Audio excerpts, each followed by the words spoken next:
We have Sarai Gracia joining us. She's a relatively new employee here at Tiger 29, the social media manager, and she's been helping with a lot of that. She's got some questions about the work that we do at my agency. Well, nice to meet you. Basically, I'm just the person to help to beat social media.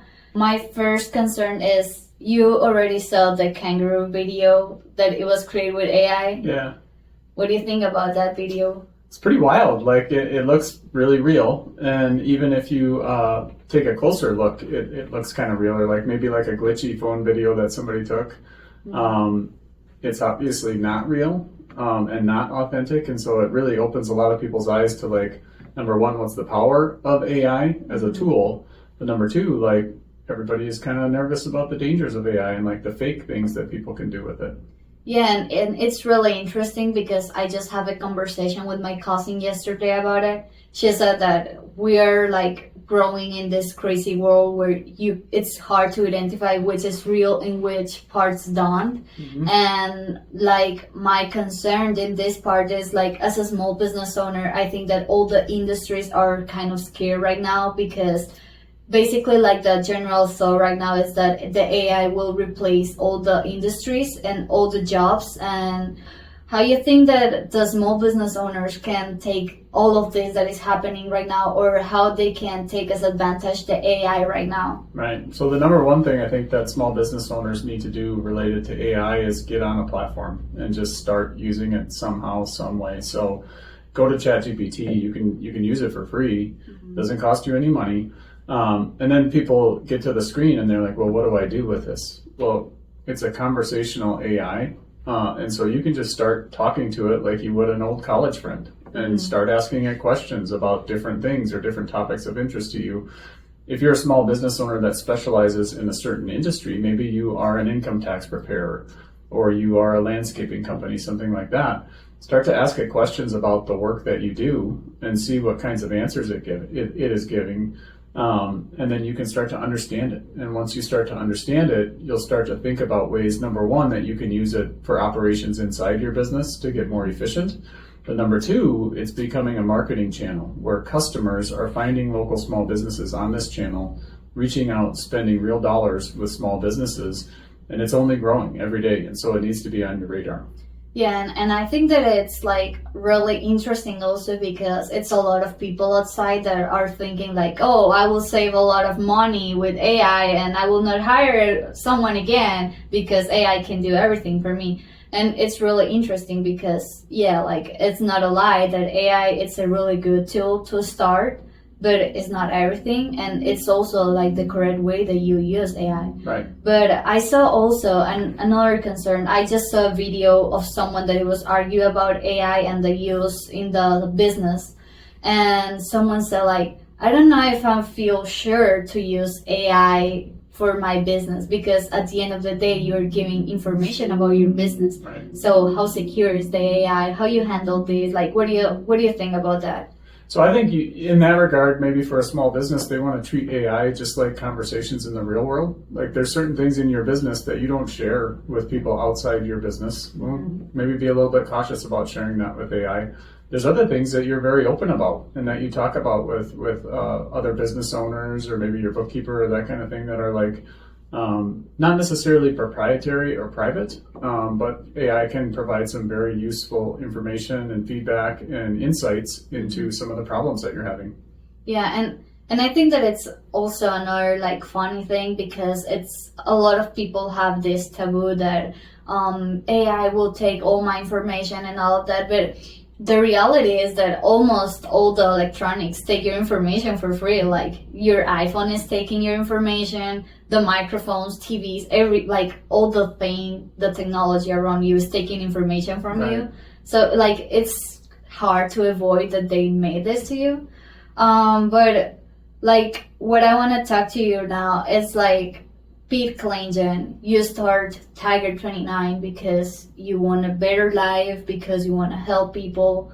How you think that you can help like small business owners with the AI? Right. So one of the biggest challenges that small businesses have is how do they get leads? How do they get new customers, new business?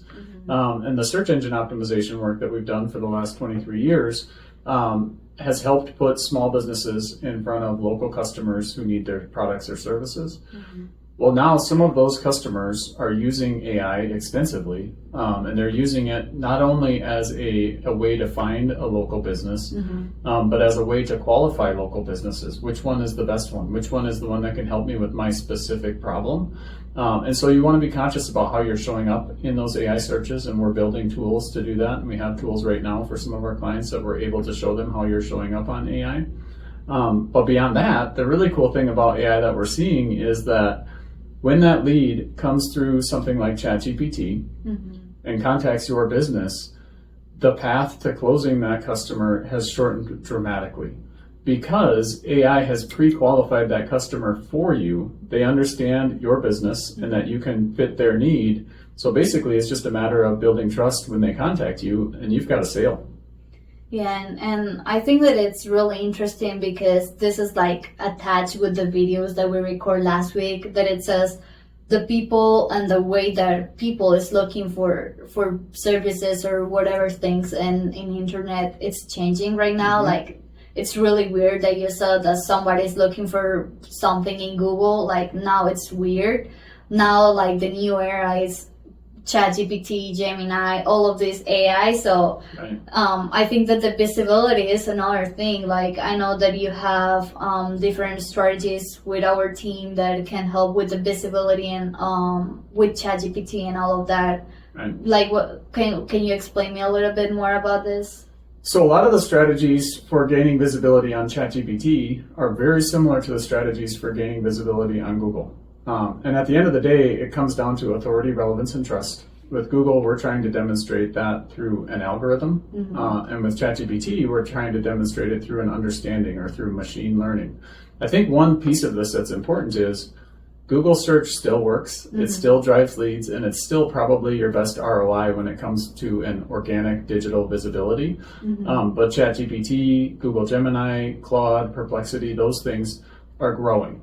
And so you want to be able to make sure that you're getting initial visibility there and that your visibility is growing along with the customers who are looking on those platforms, so that if they become dominant, like Google is today, you don't fall behind. Yeah, and I think that the most important part, like just to give in a close to this video, is that I think that people, like small business owners, need to understand that visibility is like the really important part here. Like, we have the artwork here that it's authority, relevance, and trust. And I think that all of these concepts are like basically what can help the small business to grow for a long term. So yeah, I think that it's not about fight AI or fight new technologies or new ideals or whatever. It's like try to match your business. It's not an alien thing or something that is impossible to do. It's just find the correct people as you, or a correct tool or a correct strategy. So I think just my last thought, it could be don't fight with AI. Just make it work to your business, and eventually you will have visibility, and eventually you will have leads and all that. So, and I think a lot of people think about, like, well, how can I trick AI to show me more often, or how can I manipulate AI to show me more often? That's very much a mentality that a lot of search engine optimization professionals have. That's not our mentality. But the best way to influence AI, like ChatGPT, is by presenting yourself authentically on the internet in the places that matter to that AI platform. And when you do that, you're just naturally going to get better visibility. You are naturally going to attract more customers. Awesome. Thank you, Pete, for sharing all of this knowledge with all the people that start to following you.